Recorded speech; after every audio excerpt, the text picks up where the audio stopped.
കരുനാഗപ്പള്ളി നഗരസഭ 14-ാം ഡിവിഷനിൽ കുടിവെള്ള വിതരണം നിലച്ചിട്ട് ദിവസങ്ങൾ. പരാതി നൽകിയിട്ടും നടപടിയില്ലെന്ന ആക്ഷേപം. ദേശീയപാത വികസനവുമായി ബന്ധപ്പെട്ട് ജലവിതരണ പൈപ്പുകൾ പൊട്ടിയ നിലയിലാണ്. ഇവയിലൂടെ മലിനജലം വിതരണം ചെയ്യുന്ന സാഹചര്യമുണ്ട്. കരുനാഗപ്പള്ളി നഗരസഭയിലെ 14-ാം ഡിവിഷനിലാണ് കഴിഞ്ഞ 4 ദിവസത്തോളമായി കുടിവെള്ള വിതരണം നിലച്ചിട്ടുള്ളത്. ദേശീയപാത നവീകരണത്തിന്റെ ഭാഗമായി കുടിവെള്ള പൈപ്പ് ലൈനുകൾ പൊട്ടിയ നിലയിലാണ്. പൊട്ടിയ പൈപ്പ് ലൈനുകളിലൂടെ മലിനജലം കടത്തിവിടുകയും ചെയ്യുന്നുണ്ട്. ഇതുമൂലം വീടുകളിലും സ്ഥാപനങ്ങളിലും ഉൾപ്പെടെ ശുദ്ധജലം ലഭ്യമാകാത്ത സാഹചര്യമാണുള്ളത്. നഗരസഭാ അധികൃതരോട് പരാതിപ്പെട്ടിട്ടും നടപടി ഉണ്ടായിട്ടില്ല. കുടിവെള്ള വിതരണം സുഗമമാക്കാൻ നടപടി സ്വീകരിക്കണമെന്ന് BJP ആവശ്യപ്പെട്ടു.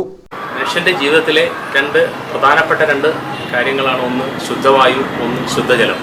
ഇത് നമ്മുടെ കരുനാഗപ്പള്ളി നിവാസികൾക്ക് ഇന്ന് അന്യം നിന്ന് പോയിരിക്കുകയാണ്. കാരണം ഇന്ന് കുടിവെള്ളം കിട്ടിയിട്ടെന്ന് 7 ദിവസമായി. ഇത് നമ്മൾ ചോദിക്കുമ്പോൾ അധികാരികൾ പറയുന്നത് പൈപ്പ് ലൈൻ മുറിഞ്ഞു പോയിരിക്കുകയാണ്, റോഡിൻ്റെ പണി നടക്കുകയാണ്, അറ്റകുറ്റപ്പണി നടക്കുകയാണെന്നുള്ള കാരണങ്ങളാണ് പറയുന്നത്. ആയിക്കോട്ടെ, പ്രശ്നമില്ല. അപ്പോൾ ഏതെങ്കിലും ഒരു മാർഗ്ഗങ്ങൾ അടയുവാണെങ്കിൽ പകരം ഒരു മാർഗ്ഗങ്ങളിൽ ജനങ്ങൾക്ക് എന്തേ കൊടുക്കാൻ ഈ ഗവൺമെൻറ് ബാധ്യസ്ഥരാകാത്തതാണ് നമ്മുടെ ചോദ്യം. കാര്യം നമുക്കിവിടെ 4 വശവും വെള്ളം തന്നെ, വെള്ളം സർവ്വത്ര വെള്ളം. പക്ഷേ ഒരു തുള്ളി വെള്ളം കുടിപ്പാനില്ല. ഇതാണ് ഇന്ന് കരുനാഗപ്പള്ളി നിവാസികളുടെയും പ്രത്യേകിച്ച് കേരളത്തിൻ്റെ ഒരു വിഷയം അത് തന്നെയാണ്. അപ്പോൾ അതിന് ഈ ഗവൺമെൻറ് ഒരു മാർഗം കാണാതെ ഈ എല്ലാമായി എന്ന് പറഞ്ഞ് നടന്നിട്ട് പക്ഷേ ഒന്നും ആകാതെ, ഒരു തരത്തിലും സമസ്ത മേഖലയിലും ഒന്നും ആകാതെ കിടക്കുന്ന ഒരു അവസ്ഥയാണ് ഇന്ന് ഇവിടുത്തെ കരുനാഗപ്പള്ളി പറയുകയാണെങ്കിൽ ഇവിടെ കരുനാഗപ്പള്ളി ടൗണിൻ്റെ ഹൃദയഭാഗത്താണ് മുണ്ടാപ്പാടം എന്ന് പറഞ്ഞ സ്ഥലം. അപ്പോൾ ഈ പ്രദേശത്ത് നമ്മുടെ ഈ സ്ഥലത്തിൻ്റെ പല സ്ഥാപനങ്ങളിൽ നിന്ന് വരുന്ന സീവേജ് വാട്ടർ, STP വാട്ടറുകൾ ഇതെല്ലാം തുറന്ന് പലതരം ഓടയിൽ കൂടെ വന്ന് നമ്മുടെ ഈ കായൽ വന്ന് പതിക്കുന്നതിനാൽ ഇതിൻ്റെ ചുറ്റുമുള്ള നിവാസികളുടെ കിണറ്റിലെ വെള്ളവും കുഴക്കിണറ്റിലെ വെള്ളവും മറ്റ് ലൈനിലെ വെള്ളവും അവർക്ക് ഉപയോഗിക്കാൻ പറ്റാത്തൊരവസ്ഥയാണ്. ഇതുമായിട്ട് ബന്ധപ്പെട്ട നഗരവാസികൾ പല പ്രാവശ്യം മുനിസിപ്പാലിറ്റി ചെന്ന് ഇത്തരം അപേക്ഷ കൊടുക്കുക, സമരം ചെയ്യുക, പ്രക്ഷോഭം നടത്തുകയൊക്കെ ചെയ്തിട്ടും ഇതിന് അധികാരികളുടെ ഭാഗത്തുനിന്ന് യാതൊരു മാർഗങ്ങളും ഒരു കരുതലോ അല്ലെങ്കിൽ അതിനൊരു ശാശ്വതമായ പരിഹാരമോ കണ്ടിട്ടില്ല. അങ്ങനെ ഇരിക്കുകയാണ് ഇപ്പോൾ പൈപ്പ് ലൈനിൽ നിന്ന് വരുന്ന വെള്ളം പോലും നമുക്ക് കുടിക്കാൻ പറ്റാത്തൊരവസ്ഥയാണ്.